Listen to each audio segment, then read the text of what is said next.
안녕하세요. 반갑습니다. 네, 지금 환율 마무리 점검하면서 보느라고 좀 눈이 딴 데로 잠깐 돌아갔었습니다. 자, 1월 15일 증시각도의 TV 목요일 한국 마감 순서 찾아온 곽산준입니다.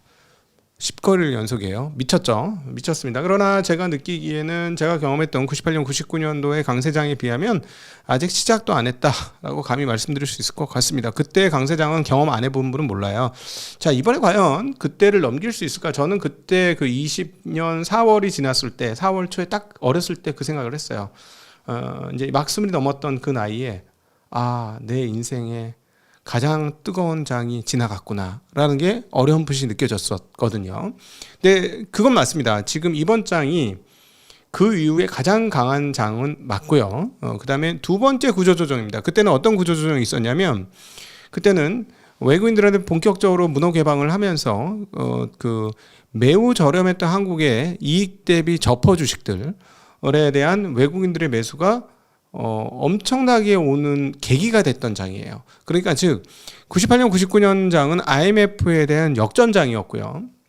그래서 280포인트에서부터 1000포인트까지 다름질을 그냥 바로 했죠. 그러니까 3배 넘게 올랐어요. 그래서 사람들이 열광을 했던 장이고, 그때 거의 반 미치광이처럼 사람들이 투자를 했죠. 그래서 여러 번 말씀드렸던 것처럼 디지털 조선이 배를 잘 만들어요, 대우조선이 배를 잘 만들어요, 뭐 이런 이야기가 나왔던 때입니다.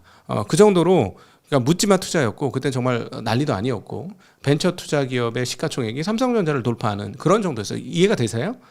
신규 이렇게 하면 되겠네. 바이오 주식 하나가 삼성전자 시가총액을 넘겨버렸어. 이해가 되십니까? 그 정도로 뜨거웠던 열광이었다라고 예를 들어서 설명드릴 수 있을 것 같아요. 그래서 그 정도 장은 이번에는 어렵지 않을까 싶은데, 근데 뭐가 구조적으로 바뀌었냐? 그때는 그렇게 한번 그 IMF 때문에 한번 큰 반등이 있었고, 그 다음에 2002년 넘어서 2003년부터 2007년까지는 완전한 재평가, 리레이트 장이었어요. 그때 그래서 우리나라에 그때 속출했던 게 저퍼 주식들이 있어요. 2, 3, 롯데제과 같은 거 퍼 이익 대비 한 2배. 그리고 음식료 대부분 그랬어요. 음식료 대부분 10배는커녕 5배, 6배 넘는 게 별로 없었던 그런 장이었죠. 그래서 사실 지금 가치 투자자들이 그때 제대로 돈을 한번 벌었습니다. 그리고 지난 20년간 박스가 왔고, 박스가 20년짜리 박스였기 때문에 이번 장은 매우 세게 갈 것이다라고 누구나 예상해 볼 수 있어요. 기술적으로 차트 하시는 분들이나 이런 것도 연봉으로 이렇게 쭉 보면. 자, 그런데 과연 그때만큼 센 장이 올 것인지 잘 모르는데, 바뀐 조건값이 하나 있습니다. 뭐냐면 이번에는 구조개혁이 본격적으로 진행되고 있어요. 즉 산업자본 중심에서 금융자본 중심으로의 세력 변화가 본격화되고 있다는 게 이번의 핵심입니다. 자, 생산적 금융이라는 단어로 표현되는 그동안에는 산업자본들의 자금 조달 창구로서의 주식시장이 이제 일반인 그 퇴직자들이나 일반적으로 돈을 다루는 사람들의 노후 자금을 만들어내는 곳으로 점차 성격이 변화하고 있다는 게, 이게 굉장히 큰 틀에서의 변화다. 그래서 사실은 이 변화가 사실은 장기로 봤을 땐 더 큰 변화다. 왜? 미국이 그랬으니까. 미국이 401k 들어가고 난리 난 거잖아요, 결국은. 그러니까 모든 사람이 주식을 하게 되면서부터 주식이 신이 된 거 아니에요. 주식 시장이 신이 됐죠. 오늘도 뭐 트럼프 아침에 이란 폭격 어쩌고 이러다가 아닙니다. 주식 떨어지니까 바로 꼬리 내리잖아요. 그렇죠? 그러니까 주식이 잘못되면 재선이 불가능하기 때문에 그냥 미국 시장은 주식시장 앞에서 다 꼬리를 내리는 그런 성향을 보입니다. 거기에 이제 인플레이션을 맞느냐 안 맞느냐에 따라 달라지긴 합니다만, 그런 측면에서 보면 우리는 일반 대중이 퇴직금 등등으로 이제 주식을 하는 시대가 와서 대중이 주식시장에 참여했고, 그럼 뭐냐면 내 돈이 들어가는 순간 눈이 돌아가요. 뭐야? 그렇게 할 수 있어? 이렇게 되는 거죠. 내 돈이 안 들어가면 멀리서 투기꾼들 이렇게 되는데, 내 돈이 들어가는 순간 무슨 소리야? 난 투기꾼 아니에요. 나는 정직하고 열심히 살았을 뿐이에요. 그런데 이제 퇴직금을 여기다 넣었는데 이거 이렇게 하면 되겠어요? 이렇게 바뀌는 거예요, 상황들이. 이 대변혁의 시대가 왔기 때문에 제가 보기엔 긴 시계열로 보면 98년도 2000년 그리고 2003년 2007년 장보다 이번 시장이 더 길게 보면 더 큰 장일 수도 있다라는 생각을 하고 있습니다. 단 지수는 지금 굉장히 빨리 올라갔죠. 그런데 그중에 1000포인트는 삼성전자 하이닉스의 반도체 특수 보너스로 1000포인트가 올라왔다. 그래서 이 보너스는 사라질 수도 있는 거니까 잠정적 1000포인트로 생각하자라고 보시면 되겠습니다. 그래야 시장이 더 잘 읽어집니다. 즉 지금 오늘 지수 한번 볼게요. 이제 4800을 장중에 살짝 건드리는 듯 하다가 4800을 못 갔고 4797로 끝났어요. 코스닥도 올랐고요. 근데 여기서 1000포인트 빼자는 얘기입니다. 그러니까 지금 한 3800포인트 정도라고 보면 이해하기가 쉽고, 그럼 3800포인트면 진입하기 좋죠. 자, 그러니까 삼성전자 하이닉스 빼고는 제가 항상 말해요. 4000 되기 전에 들어오세요. 막 그런 얘기를 드렸는데, 이제 삼성전자 하이닉스 빼면 4000 아직 안 됐으니 살 거 아직 남아있다라는 얘기입니다. 제가 어느 순간이 되면 다 비싸서 살 게 없어요 할 때가 될 거예요. 근데 그때는 사람들이 제가 들어오지 말라고 해도 막 들어올 겁니다. 예언을 하면. 근데 아직까지는 살 게 꽤 많아요. 퍼십 안 되는 것도 꽤 됩니다. 찾아보면 꽤 있어요. 그런 것들은 괜찮잖아. 야, 은행 이자율이 지금 2.5% 기준금리 오늘 동결해서 2.5% 나오고, 그럼 은행 이자 막 2.8, 2.9 나오는데 5%짜리 배당 5% 이상의 환산 수익률. 자, 퍼 10이라는 건 환산 수익률이 10%라는 거예요. 괜찮잖아요. 그러니까 아직 그런 게 남아있는 시장이다. 아직까지는. 제가 그냥 냉정하게 말씀드리는 겁니다. 자, 어쨌든 오늘 보시면 아침장에서 마이너스 났고 반등하다 또 마이너스 났는데 오르다가 또 마이너스 날 뻔하다 또 갔어요. 계속 말씀드리면 강세장의 특징은 장중 조정이다. 지금 10거래일 연속 한 번도 마이너스 난 적 없이 갔는데 장중에는 여러 번 마이너스가 갔어요. 그러니까 장중에 소화하면서 가고 있는 거죠. 그러니까 조정이 없었던 장은 아닙니다. 단 조정은 장중에만 있었을 뿐이에요. 이게 강세장의 핵심적 특징이다라는 거 기억하시면 좋을 것 같아요. 자, 오늘은 정말 지수 대비 정말 센 장이었어요. 왜냐하면 어제하고 지난 3일 동안 어떻게 됐냐면 반도체와 그 외로 나눠지면서 반도체가 오르고 나머지 떨어졌는데 지수는 올라있고, 그 다음 날은 반도체 떨어졌는데 그 외가 올라서 지수가 올라있고. 근데 오늘은 대체적으로 다 올랐습니다. 자, 한번 볼게요.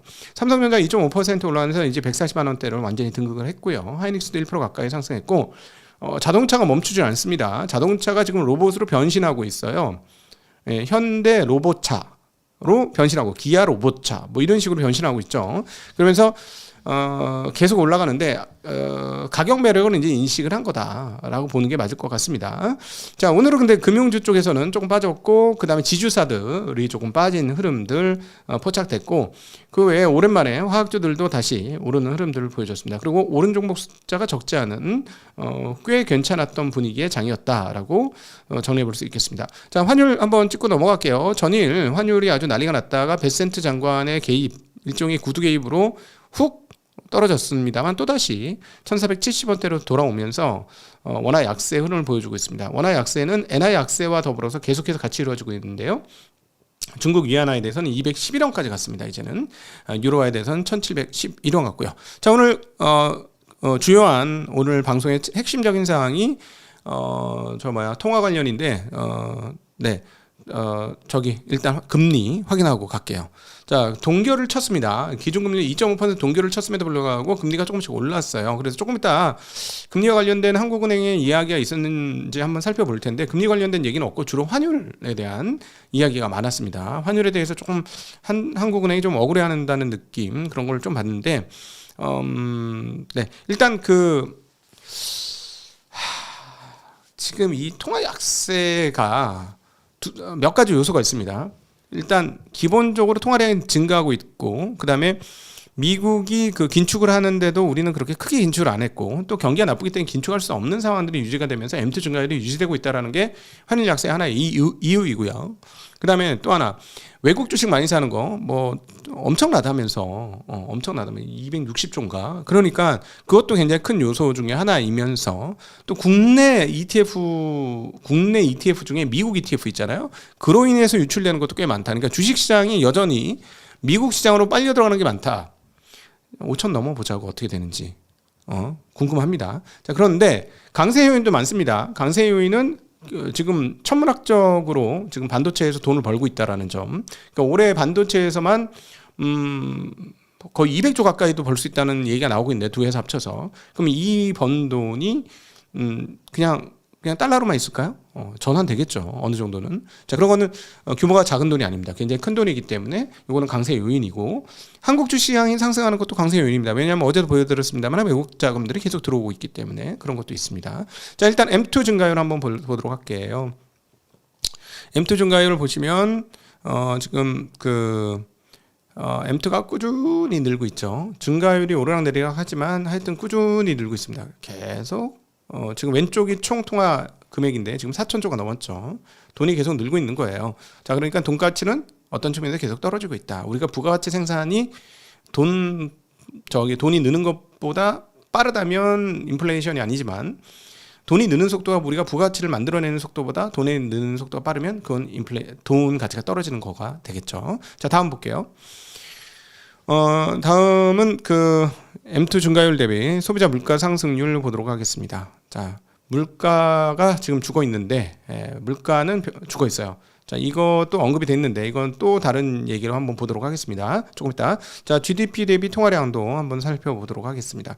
자, GDP는 딱 멈춰 있는데요. 통화량 GDP 대비 M2는 요게 이제 최근에 약간 늘었잖아요. 약간 는 상태에서 크게 안 줄고 있는 거고, 저 왼쪽 끝에서 보면 GDP 대비 M2 증가율이 조금 많은 거 느끼죠. 예전에 비해서는 확실히 조금 많아졌습니다. 2022년이나 이럴 때에 비해서는. 그거 확인할 수 있을 것 같고요.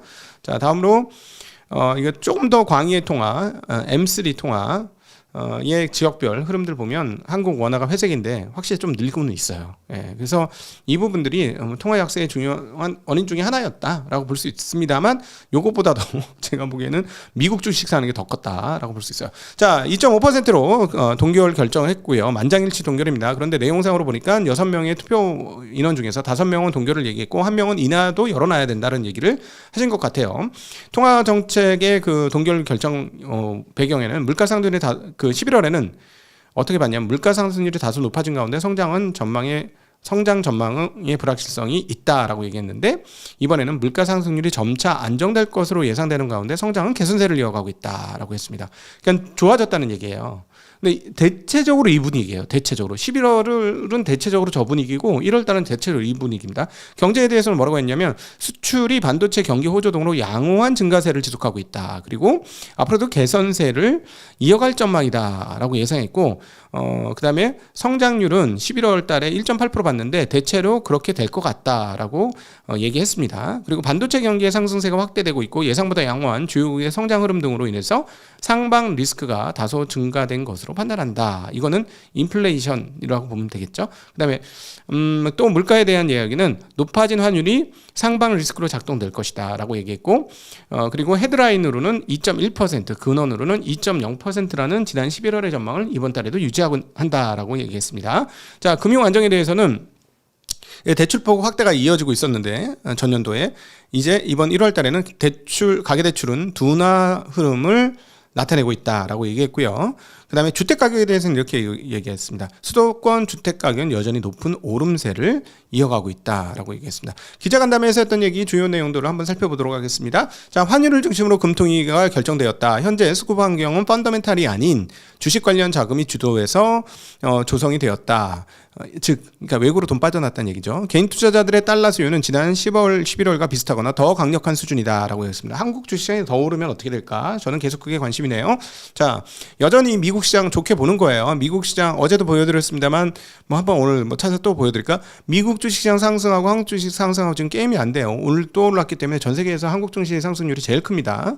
자, 그럼에도 그리고 이번 환율 상승분의 4분의 3은 달러와 강세, 엔화 약세, 지정학적 리스크 등이 합산되어 있는 내용이 있다. 그리고 연말 상승분의 대부분은 국내 요인이었다. 즉 한국이 순대외 채권 구김을 감안하면 현재 외환시장을 금융위로 보는 것은 지나친 해석이다. 그러니까 뭐냐면 주식을 사든 채권을 사든 외국 거를 뭘 산 거야. 그러니까 이거 결국 받을 수 있는 돈이야. 그래서 우리나라 돈이 해외로 많이 나가서 환율이 약해지긴 했지만 우리는 갖고 있는 달러 자산이 굉장히 많아. 그러니까 이건 외환 위기 상황 아니야라고 얘기한 거예요. 동의합니다. 이 부분은. 자, 한미 협상 문구에는 외환 시장에 불안이 있을 경우 대미 투자 금액을 줄일 수 있다는 조항이 존재한다. 이런 게 있었군요. 자, 1.8% 선전 전망은 15% 반도체 관세가 반영된 수치다라고 했는데 반도체 관세 없어지면 조금 더 성장하겠네. 2%대 성장할 수 있겠네요. 지금 올해 분위기는. 그다음에 또 통화 정책은 환율 그 자체가 아닌 물가에 미치는 영향을 보고 결정할 것이다. 예, 통화 정책은 환율만 보지는 않고 물가를 보고 결정을 할 것이다. 이런 얘기를 했고요. 그다음에 이제 그 부총재가 M2 관련 설명이 좀 있었는데 이것들 볼게요. 가계부채 디레버리징으로 인해서 M2가 조금 하락했다라고 얘기했고요. M2 증가율이 나오는데 그것으로 인해서 환율 상승이 더 나타난 것은 아니다라고 얘기하고 있고, 팬데믹 이후 방향성이 달라지고 있어서 지금 M2 증가율과 환율이 정확하게 일치하지 않는다라고 얘기했습니다. 그리고 한미 통화 증가율 차이를 봐도 그 M2 증가율과 환율 증가가 동행하는 것은 아니다라고 얘기했습니다. 네, 뭐 이런 정도 얘기했고요. 근데 제가 오늘 드리고 싶은 말은 한국 여신에 대한 이야기를 우리 오늘 이제 김성수 애널이 정리한 내용들을 갖고 여러분 찾아뵙게 되는데, 한국 여신 상황에 대한 언급이 좀 있었는데 재밌네요. 12월 여수신 했는데 저는 여신 쪽, 즉 대출 쪽이 눈에 확 띕니다.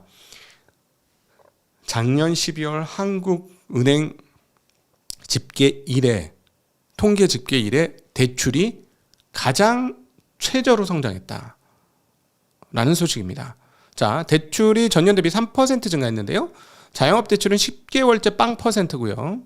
그 다음에 법인 중에서 중소기업은 연간 증가율이 2018년 이후 최저 수준이고, 대기업은 소폭 상승했고, 가계는 오히려 월중으로는 1.5조 원 줄었고, 전년 대비로는 0%. 그 다음에 가계 주택은 월중에 0.5조 원 줄었고, 그 다음에 모기지 순증이 큰 폭으로 줄었고, 전세 대출 연속으로 감소하고 있다라고 하면서 전세 대출의 연간 성장률이 통계 집접 이래 2001년 이래 최저치를 기록했다라는 소식입니다. 그러니까 자영업자가 대출을 안 받고 그다음에 주택 관련된 대출, 전세 대출이 줄어들면서 전년도 12월에 대출 건이 집계 이래 최저 성장률을 기록했다라는 소식입니다. 그래도 한 3% 늘었다는 얘기죠. 자, 이 결국 뭐냐면 일단은 그 부동산은 이렇게 꽉 잡고 있는 부분이 있는 거고, 그 다음에 경기는 매우 안 좋다라는 것을 의미합니다. 자영업자가 대출을 안 한다는 건 미래 전망이 어둡기 때문이죠. 그러니까 한국 경제에 대해서는 전망은 그렇게 좋지 않다라고 현재 사람들이 인식하고 있다라고 정리해 볼 수 있을 것 같습니다. 자, 업종 테마별 흐름 살펴볼게요. 자, 오늘 비철금속이 많이 올랐습니다. 네, 비철금속이 많이 올랐어요. 왜냐하면 포스코 DX가 급등을 했기 때문이고요. 자동차, 요즘 자동차 계속 여기에 이름을 올리고 있고요. 오늘 조선주도 좋았습니다. 테마별로는 낙태 관련 주식, 그다음 로봇 주식, 스마트 팩토리 등등이 좋은 모습을 보여줬습니다. 순매매 동향 살펴볼게요. 순매수, 국내 순매수 외국인은 레인보우 로보틱스, 삼성전자 우선주, 삼성중공업, 하나오션, 기아, 삼성전자를 샀고요. 기관은 삼성전자, SK하이닉스, 고려아이언, 현대모비스, 레인보우 로보틱스 샀습니다. 개인들도 현대차, 지금 누가 파는 거야 그럼 현대차는? 현대차 샀고, HD 현대일렉 을 샀고, 은선물, 이야, 세다, 세. 그다음 나스닥, 자 이거 보세요. 미국 S&P 500, 그다음에 타이거 미국 나스닥 100, 코덱스 미국 나스닥 100, 코덱스 미국 S&P 500. 야, 이런 거 계속 사고 있어요. 개인들은 미국을 여전히 최고로 좋게 보고 있습니다. 과연 맞을까? 잘 모르겠는데. 자, 그다음에 매수매도 볼게요. SK하이닉스 팔았고요. 현대차, HD일렉, 현대모비스, 포스코홀딩스, 두산, 현대로템을 외국인 팔았고요. 기관은 여기 전부 ETF다. 뭐 할 얘기가 없네요. 자, 그리고 개인은 삼성전자 팔았고요. 레인보우 로보틱스, SK하이닉스, 삼성전자 우선, 중공업, 하나오션, 기아 로보티스 등을 팔았습니다. 네. 자, 오늘 뭐 재미난 통계를 NH 투자증권에서 통계를 냈는데요. 아주 재밌어요. 이거 뭐 이미 여러 번 이 비슷한 얘기를 들었는데, 한번 보도록 할게요. 뭐냐면, 리테일 개인 고객을 분석을 했는데, 매매 분석을 해보니까 수익률이 나오더라라는 거예요. 국내 투자자 303만 명 중에 25년도 수익률은 34.44%. 미국은 85만 명인데 평균 수익률이 10% 25년입니다. 저게 한 2년 정도 벌어지면 뒤집혀요. 수급이. 제가 보니까 그렇습니다. 왜냐하면 이 두뇌 활동은 확신을 갖는 데까지 한 시간이 한 6개월에서 1년 정도 걸리기 때문에 한 해 정도 잘해준 걸로는 안 돼요. 왜냐하면 미국은 3년을 잘해줬거든. 그러니까 한국 한 해 잘한 걸로 안 움직여. 근데 한국이 2년 정속 미국보다 세게 좋으면 그때는 조금 움직이지 않을까? 저는 그런 생각을 합니다.